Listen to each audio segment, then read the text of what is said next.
Frickers, the home for fun, food, sports, and spirits, is ready when you are for lunch, dinner, or late night. Bring the whole team for an office lunch party or get together with the entire family for dinner. At Frickers, kids 10 and under eat free every day. Frickers has daily specials, and the kitchen is open late night till 1:30 a.m. Lunch, dinner, or late night, Frickers is ready when you are. All-day happy hour, daily specials, kids eat free every day. The home for fun, food, sports, and spirits. Frickers. And now let's get back to more of the Coaches Show, live from Frickers on South Main in Adrian. All right, thank you. Welcome back here to Frickers on South Main in Adrian. And up now is Mark White. He is the head coach of the Adrian College men's basketball program. And a couple of games this last week, Mark. Boy, you know, I'm thinking that you thought that at Kalamazoo you were like in the perfect position. This is just the kind of game you were looking at. Low-scoring game, and you thought you'd have an opportunity to steal it at the end, and it almost happened. Well, when we got the lead in the second half, I was definitely happy with that position. We had a terrible first half, and we were behind the whole game. We fought back, showed a lot of character to get back into the game, and of course we did it with defense. So I was really happy with the position we were in, but we hit that 6-minute mark, and we had that scoring drought that we've had in the past. You know, it's like it's got to be so frustrating sometimes. I mean, you just finished a 16-0 run. That had to be one of your best runs of the year. Right. Well, when you're limited offensively as we are, it's kind of, when it's going, it's going. When it's not going, it's not going. We know who we are. We count on our defense, and again, those moments when we need to make plays, that's a part of the process of us growing as a team, and we've made those and got some wins in the league because we made those shots in those moments. And the 2 games we lost in the league, we had those scoring drops and we didn't make them. So it's still early in the season. We're almost halfway there. And I think those lessons that we learned in those 2 losses and those moments when we didn't make those offensive plays, they're going to benefit us in the future. Well, I mean, you're still didn't get the W at Kalamazoo, but you're still playing your game. I mean, you guys are tough as nails defensively. You gave up only 46 points. Again, you're shooting the ball well from the free throw line, 12 out of 13. Those are the things that you're looking for, aren't they? Those are the things that are your strengths, and you can win basketball games with that stuff. Well, Coach Joe, it's a very important be yourself. And we know who we are. We know our strengths. We know our weaknesses. As a coach, as a teacher, you have to be happy when the boys are given all that they have. And, we're a really good defensive team. We've been very consistent at that. We've been consistent at the free throws, as you mentioned. We've been consistently taking care of the ball. And, those things that you still need to grow in, you're going to see those ups and downs. And that's, putting the ball in the basket for us. So, you were able to take quite a bit from that game at Kalamazoo. You didn't get the W, but you showed up. You really showed up Saturday at home against Elma. Mm-hmm. And again, our team I have tremendous character. They've been positive and exemplified the effort that it takes to compete all year long, despite our record, despite what happens in the game. And our approach has been every day to, give everything we have for that day, not to dwell on the past, not to look too far ahead in the future. And it showed that by them letting go of that tough loss Wednesday at Kalamazoo. We had a great practice Thursday, great practice Friday, and we got the result Saturday. Well, I mean, you held Elma almost 17 points below their scoring average. Wow, that's awesome. With those lessons that even in loss, the lesson is a glaring apparent that defense is the key for us. And although we struggle offensively, it shows a lot about us as a team that we don't let down defensively. And to hold Alma, who is a really efficient scoring team, and they have a lot of weapons, to hold them to the shooting percentage that we did, maybe 33% from the floor. Their leading scorer, who averages 16 points a game, he only had 2 points that day. 52 points for a game this shows our commitment to that. And to score 66 points, it shows that we haven't given up on ourselves offensively. And we're going to continue to work, continue to grow, and give our very best. You mentioned the defensive job that your club did on Beckham. He, as you said, he was averaging 16, 17 points a game. He goes 0 for 10 from the floor. Do the guys kind of take that personal, that, we're gonna lay something on this guy out here? They kind of take that as a personal challenge. I think the coaching staff does a good job of presenting those challenges, and the respect that we have for the teams and the individual players like DJ. Our team has a great deal of respect for him, and with that respect, comes preparation. So they're really focused on the preparation and containing him, not having him have a really good game. And we know it's very important to contain our opponent's premier scorers, to give ourselves a chance. Talk to me a little bit about some of the guys. Let's talk a little bit about Ricky Jackson. Talk to me about his consistency. Are you happy? Is he getting there from a consistency standpoint? Yeah, I'm very, very happy with Ricky, as I am with all of our players. But, Ricky has taken on a lot of responsibility for our team offensively, because he's the best offensive player we have. He's not that athletic. He uses his intelligence. He's a really good shooter. He's got a variety of shots. So he takes a lot of pressure, a lot of responsibility, and he's met the challenge. He prepares himself very well. He doesn't make excuses. A lot of times our opponents, they key on him, and it makes it more difficult for him. But when he's not scoring, he continues to do other things. He had 10 rebounds on Saturday. He's one of our best defenders, and that's what we try to continue to emphasize to Ricky, that when the scoring's not there, not to let down in the other areas of the things that he does very well. Well, of course, some of the people around Lenawee County, they were familiar with Jamison Webster, a local athlete from Madison Schools. He had a nice game against Alma with 14 points. One of the things he used to do in high school is he used to really take it strong to the basket. Is he still doing that? Well, in high school he's a lot stronger and faster than the competitors in county. At the college level, because teams are really good defensively, are more athletic, a lot bigger, you have to be intelligent when you're taking the ball to the basket. He's drawn a lot of charges, so we're emphasizing to him to get his reads where he has to pull up, also to penetrate and dish to his teammates. He had a great game on Saturday, and he was really significant in us winning that game. So I'm really happy for him, because he's been working hard. He struggled to put the ball in the basket.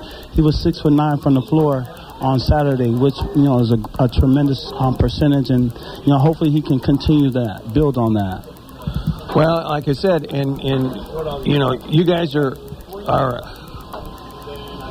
what I see from your club is you guys are playing within yourselves. You know what you're capable of doing, and they're starting to buy it. Well, I think they bought into it. Mm-hmm. It's just that now you're starting to get the results that you wanted that maybe you weren't getting in December, and it's starting to. Are you coaching on my staff or what? Do I have to pay you? No. I have to pay you. Well, I'm just telling you what I happen to see. Well, you're right on the money as always, Joe. And we talked about this before. All season long, we've been, 100% committed and focused to the Adrian way. The guys have put forth the effort every day with a great attitude. And, I always tell them that, eventually we're going to get the results. And, it's a good time to be getting results. And like you said, those results have stimulated confidence in our team. We know who we are. Having a team identity is important in all sports. You know that, Coach, right? Oh, yeah. And, right. and we have that identity that we like, and we're going to put forth that effort every night. Your next ball game, they're all important, but this is another big ball game for you. You're going to take on Hope. You guys are tied for second in the league right now, so obviously this is a big ball game. And if I got it right, it's at home, right? Yes, sir. Yes, so sir. You can't afford to give it up on your own hardwood. Talk to me a little bit about the Hope game, what the Flying Dutchmen are going to bring, and what you guys need to do to get the W. Well, Hope is a great challenge regardless of the season, time, day. They're a tremendous program, championship program. They've been a powerhouse program in our league for decades. So we know we're gonna have to bring our A game to stay in the game with them. They have a variety of assets from the perimeter to interior to the bench to coaching. They're a formidable opponent, and we know that. So, I got a guy from New England coming in, equipment manager. He's going to be in charge of the basketballs. That's the first thing we're going to do. Okay. We got a guy from New England coming in.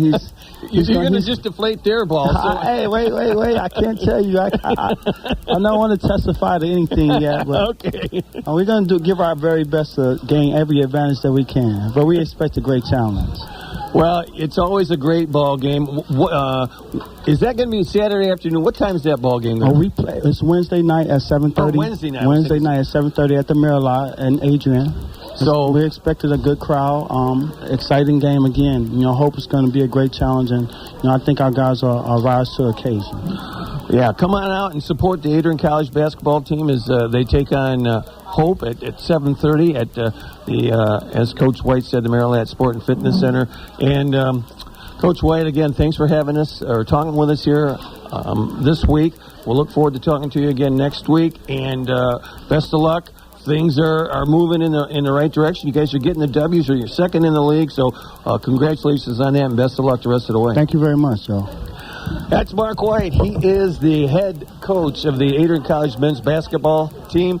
And we're going to be up next with Mark Krug, the Adrian College men's ice hockey team, or coach rather, right after this for Frickers here on 103.9 WLEN. Team now 4 temperature check outside. We've got Clayton in at 19, Jaspers in at 20, Toledo in at 18, and 19 degrees in downtown Adrian. Winter is here. Now's the time to trade in and trade up your current vehicle for a quality pre-owned vehicle from Dave Knapp Ford. Check them out online at knappford.com. Frickers, the home for fun, food, sports, and spirits, is ready when you are for lunch, dinner, or late night. Bring the whole team for an office lunch party or get together with the entire family for dinner. At Frickers, kids 10 and under eat free every day.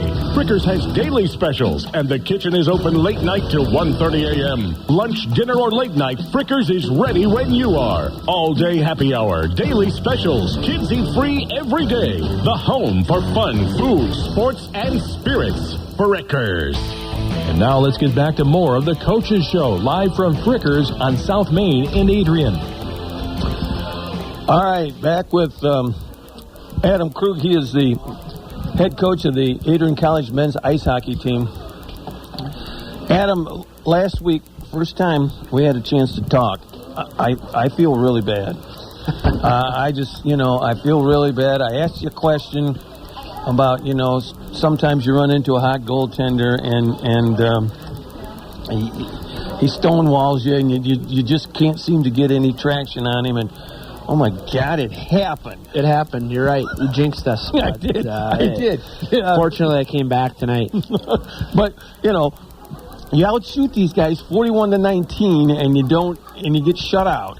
And it all happens in the third period. They get one, and then they get a shorthanded, and then they get an open an empty netter, and you had to deal with some frustration on that one. Yeah, it's one of those things that can just happen. It's unfortunate, but it happens at every level, whether it's the NHL or at our level, and it happened to us. And it was definitely frustrating for our guys, and it was frustrating for me. So it was disappointing, but at the end of the day, we have to have the will to score goals. I mean, you can have 41 shots, but if it's perimeter and it's soft, it's not going to matter. You can throw pucks at the net from anywhere, but you have to get to those dirty areas in front of the net. And at the end of the day, I told our guys that scoring is not a skill, it's a will, and the guys have to have the will to score goals. Was Brownlee standing on his head, or was it a combination of what he was doing and maybe what you weren't? Well, don't get me wrong. He played extremely well and certainly stole the game for them. I mean, it seemed like the puck was in their zone for 80% of the game, maybe even more. But he played well. But I'm a big believer that if you want to score bad enough, you'll make it happen. And so therefore, the blame is on us, and starts with me, and starts with our guys, and our leadership, and our captains, and those kind of guys that you look to pull through when it's a tight game and things aren't going your way. All right, so he was hot, but let's just take a little bit of a look at maybe one area that didn't go your way, that maybe could have, and look at the power play. You're 0 for 5 on the power play, and like you say, some of that, maybe you don't need to be taking shots from the point. Maybe you got to find somebody closer in to the net. What was happening on the power play that obviously you didn't like? Yeah, I mean, we were 0 for 5, and that's unfortunate because at the first half of the season, our power play won us games, and I actually challenged our power play going into the third period. That when we started the period on the power play, and I said, power play, let's win us another game. We haven't done it in a while. Let's win us another game. We went out there, and it was stale, and the pucks, like you said, were coming from the point, and we weren't getting traffic in front of the net. Those are important things. When you go on the man advantage, it can't be perimeter, and it can't be shots from 55 feet out. You have to get them into the slot. You have to get rebounds. You have to have the dirty goals. Not to make excuses, but we left a couple of guys at home nursing some injuries, trying to get them healed up. And in hindsight, maybe I would have brought them. But, at the same time, it's a process, and we're trying to win it in March. We're not trying to win in the middle of January. We need to win in March. So let's let our guys heal up and be 100% for the future here, and not play at 80% or less than going forward into the playoffs. Were you happy with the traffic in the crease area on the power play, or did you think that maybe you weren't getting enough pressure there? No, that's exactly it. I mean, we were too soft around the net. We didn't get guys to the dirty areas to get those deflections and the redirections, the rebounds. We just didn't do what it took to score goals. Well, obviously, or maybe obviously, you used the impetus of that game. Like you said, it was part of it was in your basket, but Brownlee certainly came up real big with his effort against you. But obviously, you used that for something the next night. Yeah, the next night, I had the talk with the guys that it's will, it's not skill. And we've won games because of our skill at times this year, and we've also won games because of our will. And I said, it's time to dig deep and play with your hearts and play with your heads and get to those places, and let's win this one because we're willing to do it. Not just because we're going to throw the sticks out there and Finlandia is going to say, well, we got 2 points last night, let's call it a weekend, go ice fishing. It was one of those games where I had to challenge myself to stay focused, and I had to challenge our guys to get back up on the horse. And to credit to one of our seniors, Josh Rinaldi, he comes out in that first period, he played like he was possessed, and he roofed one short side, and it was just what we talked about. It was will to score a goal, and I think it kind of was a sense of relief amongst the entire team. Oh, finally we scored. And then unfortunately we gave up one a little later in the period, and it's 1-1 going into the second period, and we're out shooting them 17-2. So we were still frustrated, but you just could tell that day there's a different vibe. One of the things, and I can ask you about this for both games, but sometimes is it a mental thing for, your netminder to be in the game when he's not getting a lot of activity? Yeah, it is. And we started our freshman goalie that game to give him a shot at playing, and also to wake the guys up a little bit. We have our who I think is going to be an All-American goaltender, Scott Shackle, our senior. He goes out there night in and night out, and he turns the pucks away that he needs to for the most part. But we lose 3-0. I mean, granted, one was an empty net, but Scott wasn't on his game. And I think that exactly what you just said happened to him on Friday night, is that, it plays at the other end for so long.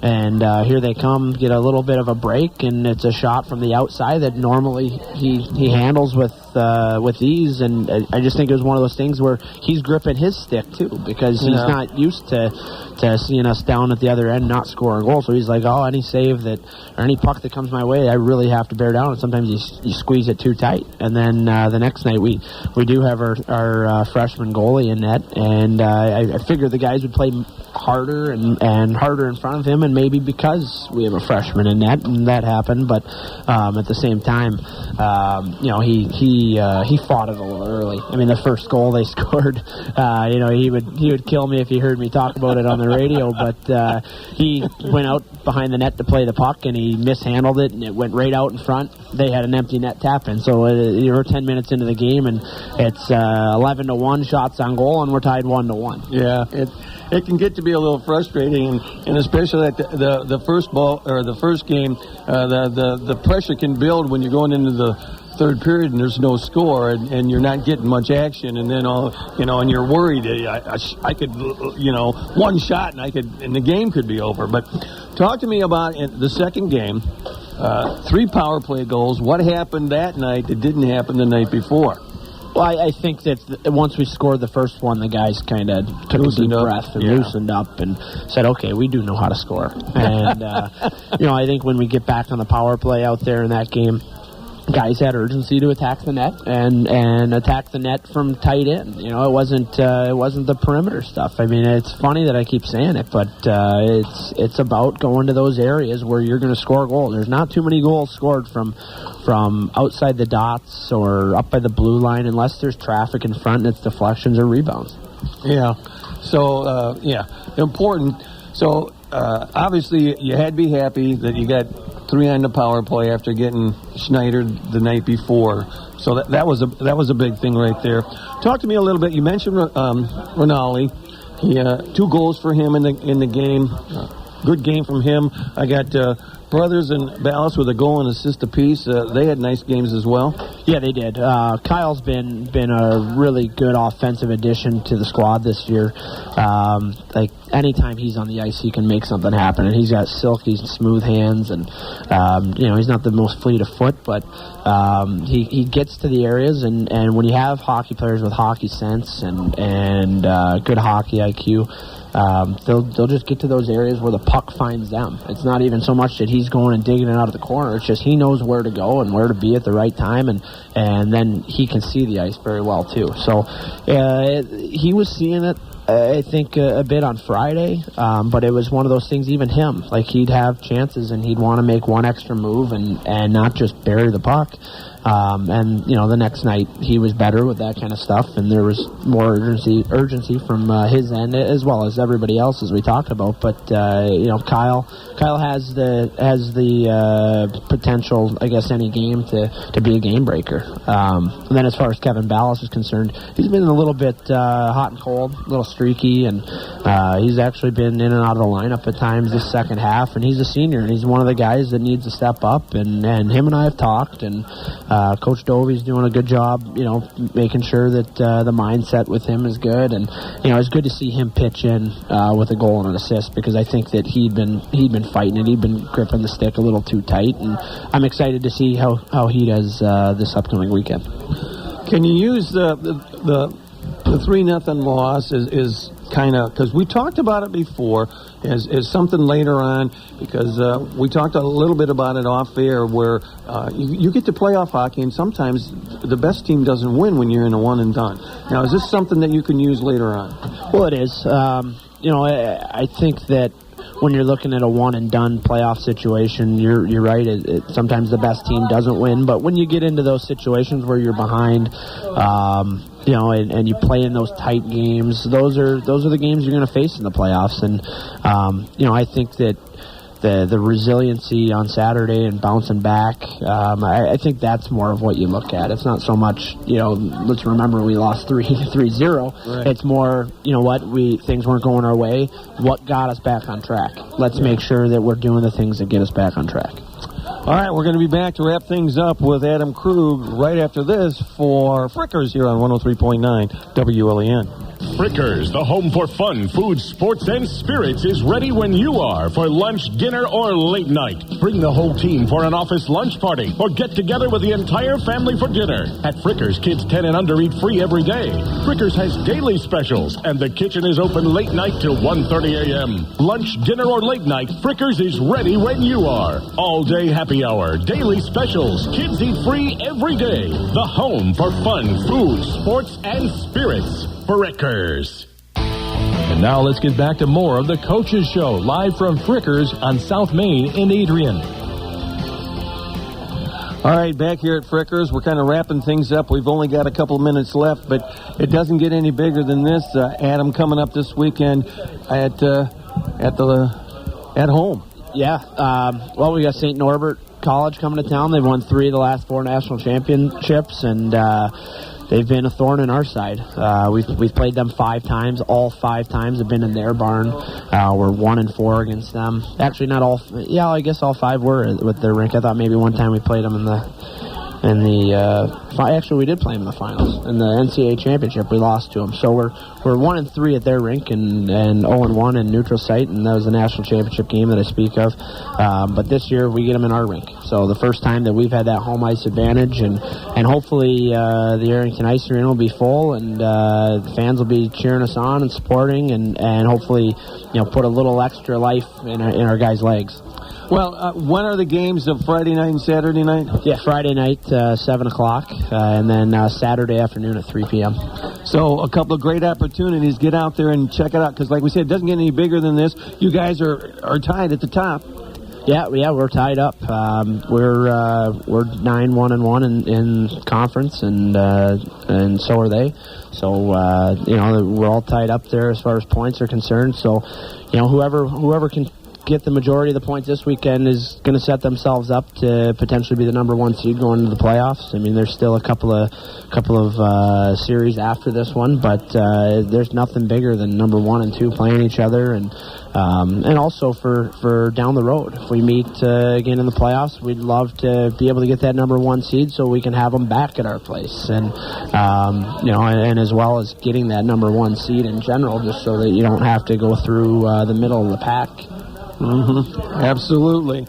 Well, Adam, thanks for stopping by and talking with us. Best of luck this weekend against St. Norbert. It's going to be a rockin' place this weekend here at Adrian College, and let's hope you can bring home a couple W's. Absolutely. Thank you, John. Adam Krug, that wraps it up here for this week. Once again, reminder to join us next week here from Frickers at 6:30 on Monday evening. This is John Koehn saying so long here on 103.9 W.